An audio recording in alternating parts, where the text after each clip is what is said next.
हासिल किया, 20-25 लाख तो कमा ही लिए होंगे, राइट। चलो इतना नहीं तो आपने जितना भी कमाया आज उसमें से कितना बचा है, कितनी सेविंग्स है, कहाँ है वो सारा पैसा। दरअसल बात यह है कि हम मिडिल क्लास लोग पूरा जीवन एक ही पैटर्न में फंसकर निकाल देते हैं। लाइफ के पहले 18 से 21 साल तक पढ़ाई करते हैं, माँ बाप हमारे स्कूल और कॉलेज की फीस भरते हैं और कहते हैं बेटा इसके बाद लाइफ सेट है। फिर लाइफ सेट करने के चक्कर में एक 22 साल का लड़का निकल पड़ता है जॉब करने और एक के बाद एक चीजें खरीद कर खुशियां ढूंढता है। फिर एक दिन उसे बोला जाता है शादी कर लो, लाइफ सेट है। अब वो बेचारा ग्रैंड वेडिंग के लिए पैसा जोड़ना शुरू कर देता है और आजकल तो शादियों का ऐसा क्रेज चल रहा है कि अपनी वेडिंग के लिए भी लोग 10-20 लाख का लोन आराम से उठा लेते हैं ताकि ग्रैंड वेडिंग प्लान कर सके। अब शादी के बाद जिम्मेदारियां बढ़ती हैं, जरूरतें बढ़ती हैं और बड़ी फैमिली के लिए जरूरत पड़ती है एक बड़ी गाड़ी की। फिर उस मिडिल क्लास इंसान को लगता है कि यार बस एक बड़ी गाड़ी ले लूं तो फिर लाइफ सेट है। और बेचारा जब तक गाड़ी की ईएमआई खत्म करता है तब तक उसके बच्चे हो चुके होते हैं। अब बड़े घर की रिक्वायरमेंट आ जाती है। 30 साल होने के बाद जहाँ एक नॉर्मल शरीर वैसे ही थकने लगता है, वहीं ये मिडिल क्लास इंसान होम लोन लेकर अपनी लाइफ के 20-25 साल और मेहनत करने के लिए मजबूर हो जाता है और लाइफ सेट वाली लाइफ पूरी जिंदगी भर घिसने पर भी नहीं मिलती। वो कहते हैं ना कि एक मिडिल क्लास इंसान की ख्वाहिशें खत्म होते होते एक मिडिल क्लास इंसान खुद खत्म हो जाता है और फिर वो अपनी आने वाली जनरेशन से एक्सपेक्ट करता है और उसे भी सेम साइकिल में लगा देता है। आप खुद ही सोच के देखो, अगर एक महीने आपकी सैलरी ना मिले तो ईएमआई का पहाड़ और खर्चे कैसे आपके सर पर तांडव करेंगे। हम अपनी ख्वाहिशें पूरी करने के चक्कर में अपनी फाइनेंस को इतनी बुरी तरह उलझा देते हैं कि जिंदगी भर उसमें बंद कर रह जाते हैं। अगर आपको यकीन नहीं आता, अपने से ये 3 सवाल पूछ कर देखो। पहला, क्या आपके पास इमरजेंसी के लिए पैसा है? दूसरा, क्या रिटायरमेंट के लिए कोई प्लान है? एंड तीसरा, क्या आपके खर्चे कंट्रोल में है? ज्यादातर लोग इस सवाल का जवाब ना में ही देंगे क्योंकि हमने कभी भी पैसे के रूल्स को ठीक से समझा ही नहीं। दुनिया आज की डेट में कहां से कहां निकल गई है, लेकिन हमारा मिडिल क्लास आज भी वहीं का वहीं है। एक नौकरी में रहते हुए सोचता है कि यार कब इसे छोड़कर एक अच्छी हाई पेइंग कंपनी में जाऊं, पैसा कमाऊं, खर्चा करूं, और इसी अर्न स्पेंड रिपीट वाली साइकिल में फंसा रह जाता है। और कहीं से पैसा नहीं मिला तो कर्जे तो है ही, तो क्यों ना उधार ले लूं। कुछ ऐसा ही किया था डेव रामसे ने भी। 26 साल की उम्र में डेव 25 करोड़ के मालिक थे और वो एक सक्सेसफुल रियल एस्टेट इन्वेस्टर भी थे, पर उन्होंने अपनी इस इन्वेस्टमेंट के लिए बहुत सारा कर्जा उठा रखा था। उनको अपनी एक इन्वेस्टमेंट में काफी नुकसान भी हुआ जिसमें उनका सब कुछ दाव पर लगा दिया। और इस बीच जब उनके लेंडर्स ने पैसा वापस मांगा तब 25 करोड़ का मालिक 10 करोड़ के डेट में चला गया। फिर डेव ने काम किया और उस लोन को चुकाया और उन्होंने ठान लिया कि अब अगर मैं पैसा कमाऊंगा तो वो डेट फ्री वेल्थ होगी जिसमें मेरे ऊपर 1 रुपए का भी कर्जा नहीं होगा। अपनी इस जर्नी पर चलते हुए उन्होंने सक्सेस हासिल करी और करा अपना total money makeover. Dave Ramsey की इस जर्नी ने उन्हें कुछ ऐसे इंपॉर्टेंट रूल सिखाए जो सिर्फ वेल्थ बिल्डिंग के लिए नहीं बल्कि एक स्ट्रेस फ्री और फाइनेंशियल इंडिपेंडेंट लाइफ जीने के लिए बहुत जरूरी है। जिसमें सबसे पहला रूल आता है रूल नंबर 1, स्टॉप प्रिटेंडिंग। दुनिया में मोस्टली लोग अपने आप को झूठ के बबल में रखते हैं। उन्हें पता है कि उनकी हेल्थ अच्छी नहीं है, उनकी फाइनेंशियल कंडीशन अच्छी नहीं है, पर फिर भी बोलते हैं सब सही है। जेब खाली रहती है, फ्यूचर की बची पड़ी रहती है, फिर भी बोलते हैं सब सही है और ऐसे प्रिटेंड करते हैं कि कोई दिक्कत ही नहीं है। बस इसी झूठ को सच बनाए रखने में अपनी पूरी जिंदगी लगा देते हैं और एंड में एक एवरेज सी लाइफ जी के खत्म हो जाते हैं। ये बिल्कुल उसी तरह है जैसे अगर आप एक मेंढक को गर्म पानी के बर्तन में रखोगे तो वो तुरंत फुदक कर बाहर निकल जाएगा, लेकिन अगर उसी बर्तन में उसे ठंडे पानी के अंदर रखोगे और धीरे धीरे उसका टेम्परेचर बढ़ाते जाओगे तो मेंढक उसमें से बाहर कभी आएगा ही नहीं और वो इतना कंफर्टेबल हो चुका होगा कि इस बॉइलिंग वाटर का भी उसे एहसास नहीं होगा और वो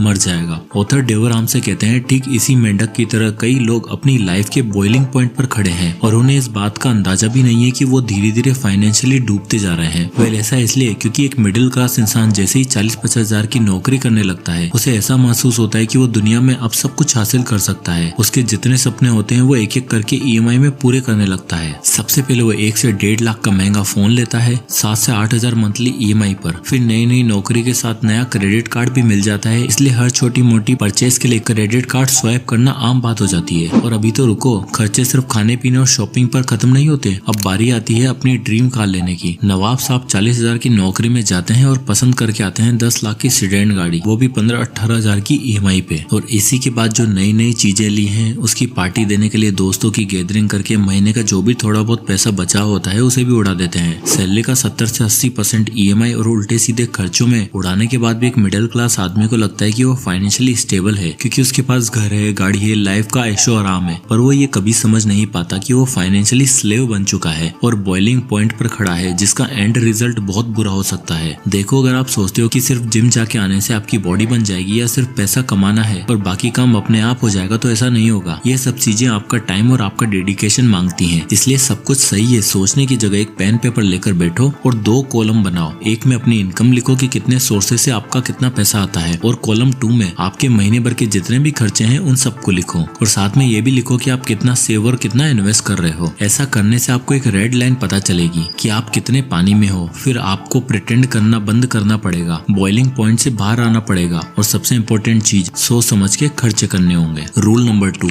save for your rainy days. सोचो आप महीने का 30 से 35 हजार कमा रहे हो, सैलरी आते ही सारा पैसा EMI, रेंट, बिजली और घर खर्च में चला जाता है, और जो पैसा बचता है उसे स्विगी, जोमेटो, मूवीज या शॉपिंग में उड़ा देते हो, और सब कुछ नॉर्मल चल रहा होता है, लेकिन सिर्फ तब तक जब तक कोई अनएक्सपेक्टेड इमरजेंसी ना आ जाए। मर्फीज लॉ कहता है if anything can go wrong it will go wrong, यानी अगर कुछ गलत हो सकता है तो वो होगा, और इसी गलत के लिए आपके पास जरूरी फंड होने चाहिए, which is an emergency fund. Emergency fund का मतलब एक ऐसा अमाउंट है जो आपको प्रेशर सिचुएशन से बाहर निकाल पाए बिना आपका बैंक बैलेंस खत्म किए। देखो यार, लाइफ में मुसीबत कभी बताकर नहीं आती। Pressure situation like income loss, job loss, कोई बीमारी या कोई डिसेबिलिटी जैसी सिचुएशन अक्सर आपका फाइनेंशियल प्लान और फ्यूचर की कमर तोड़ कर रख देती है। और तो आपको जानकर हैरानी होगी कि 76% इंडियन के पास आज की डेट में इमरजेंसी फंड नहीं है। 57% लोग अपनी इमरजेंसी के लिए पर्सनल और अनसिक्योर्ड लोन का सहारा लेते हैं। अर्बन एरिया में रहने वाले 60% मिडिल क्लास लोग एक मेजर फाइनेंशियल इमरजेंसी हैंडल नहीं कर सकते बिना किसी सहारे के। अब ऐसा इसलिए क्योंकि हमारा मिडिल क्लास को लगता है कि यार मैं ये सब फंड क्यों बनाऊं, मेरे साथ थोड़ी ये सब कुछ होने वाला है, जब होगा तब की तब देखी जाएगी, और जब होता है तब देखी नहीं जाती। कुछ ऐसा ही हुआ 30 साल के आनंद के साथ। बेंगलोर के IT कंपनी में जॉब करने वाला आनंद ठीक ठाक अर्न कर रहा था, पर उसके पास इमरजेंसी सिचुएशन के लिए कोई फंड भी नहीं था। उसके बैंक में कुछ 4-5 लाख रुपए पड़े थे। अब हुआ यूं कि एक दिन ऑफिस जाते समय उसका एक्सीडेंट हो गया, और उसकी बाइक इंश्योर्ड भी नहीं थी, और न ही आनंद के पास खुद का पर्सनल इंश्योरेंस था। अब हुआ क्या कि खुद की बाइक और हड्डियों के पैसे तो देने ही पड़े, साथ ही जिस गाड़ी वाले को टक्कर मारी उसका भी कंपनसेशन देना पड़ा, और सारा पैसा खत्म। और ये सब कुछ हो ही रहा था कि उसकी ले ऑफ का ईमेल भी आ जाता है, यानी कंगाली में आटा गीला। इसलिए author Dave Ramsey emergency fund के बारे में कहते हैं कि आपके पास एटलीस्ट 6 महीने के एक्सपेंसेस तक का पैसा होना चाहिए। एग्जाम्पल के लिए एक डबल इनकम फैमिली का खर्चा 50,000 रुपए है, तो आपके पास एटलीस्ट 3 लाख रुपए होने चाहिए, ताकि आप बिना किसी स्ट्रेस में आए अपने खर्चे आराम से चला पाओ। और जैसे पिछले कुछ समय में कोविड की मार रही है, तो आप 11 से 12 महीने तक का इमरजेंसी फंड भी बना सकते हो। इसके लिए आपको सबसे पहले अपना टारगेट सेट करना है, फिर उसमें थोड़ा थोड़ा करके लाइक 1,000, 2,000, 5,000 रुपए करके सेव करते जाना है, और इसको आपको अपना मंथली बजट का पार्ट बनाना है। फिर इन पैसों को ऑटोमेट करो, जिसके लिए आप सेपरेट अकाउंट भी खुलवा सकते हो या हाईली लिक्विड फंड में इन्वेस्ट कर सकते हो। और ध्यान रहे, इसको आप इन्वेस्ट पर्पज से ना देखें और इक्विटी या स्टॉक्स में इन्वेस्ट ना करें, क्योंकि इमरजेंसी के टाइम पर आपको इमीडिएट पैसों की जरूरत पड़ सकती है। इसलिए इमरजेंसी फंड का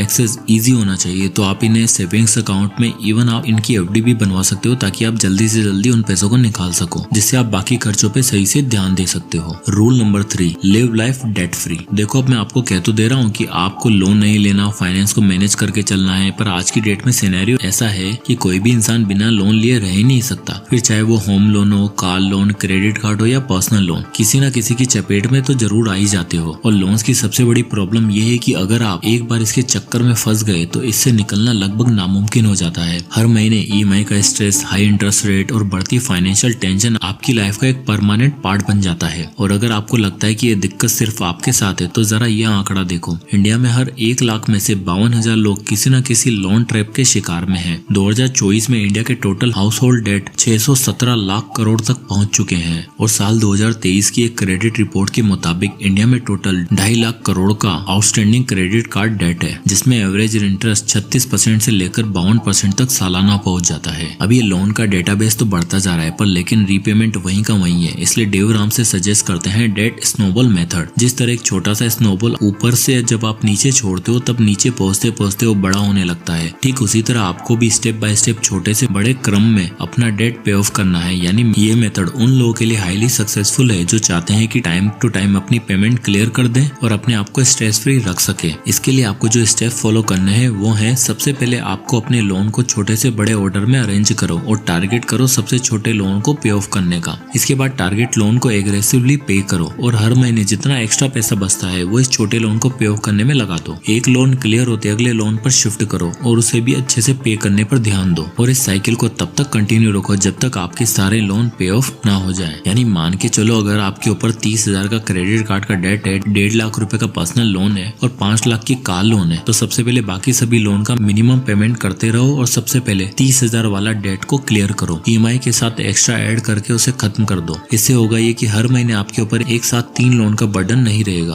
और धीरे धीरे करके आपके सभी लोन पे ऑफ होते जाएंगे। इसलिए use debt snowball. Rule number 4, build wealth. अगला और आखिरी रूल है बिल्ड वेल्थ। देखो यार, पैसा कमाने से भी ज्यादा मुश्किल है कि उन पैसों को प्रिजर्व करके रखना। ऐसे कितने केसेस पाए गए हैं जिसमें लोगों ने अपनी वेल्थ डिस्ट्रक्शन में 1 मिनट नहीं लगाया। 90% लोग जो लॉटरी जीतते हैं वो मात्र 5 साल के अंदर अंदर वापस गरीब हो जाते हैं। 10 में से 7 बिजनेसेस गलत स्ट्रेटेजी और प्रॉपर प्लानिंग की कमी की वजह से बंद हो जाते हैं। इसी के साथ साल 2023 में इंडिया में चिट फंड, पोंजी स्कीम और फेक इन्वेस्टमेंट की बदौलत 1.5 लाख करोड़ से ज्यादा का फ्रॉड रिकॉर्ड दर्ज हुआ है। यानी पैसा कमाने के लिए लोगों को सिर्फ 2 तरीके पता है, लेकिन पैसा उड़ाने के सारे सोर्सेस। इसलिए ऑथर डेव रामसे कहते हैं कि आपको सिर्फ पैसा कमाने पर नहीं बल्कि वेल्थ बिल्डिंग पर ध्यान देना है, जिसके लिए सबसे पहले आपको स्कैम्स और फ्रॉड स्कीम से कोसों दूर रहना है, क्योंकि वो आपको कुछ कमाकर नहीं देगी, उल्टा आपका सब कुछ ले जरूर लेगी। इसके बाद ये ध्यान रखना है कि सिर्फ सैलरी से काम नहीं चलेगा, क्योंकि अल्टीमेटली आपको वेल्थ बिल्ड करनी है, जिसके लिए एसेट चाहिए होंगे और वो एसेट आपको बिना किसी सेकंड इनकम सोर्स के नहीं बना पाओगे। इसलिए आप अपनी जॉब के साथ कुछ और नया करो, एक्स्ट्रा कैश अर्न करो, उसे एसेट में बिल्ड करो। अब वो एसेट कुछ भी हो सकता है, जैसे स्टॉक्स, रियल एस्टेट और स्लो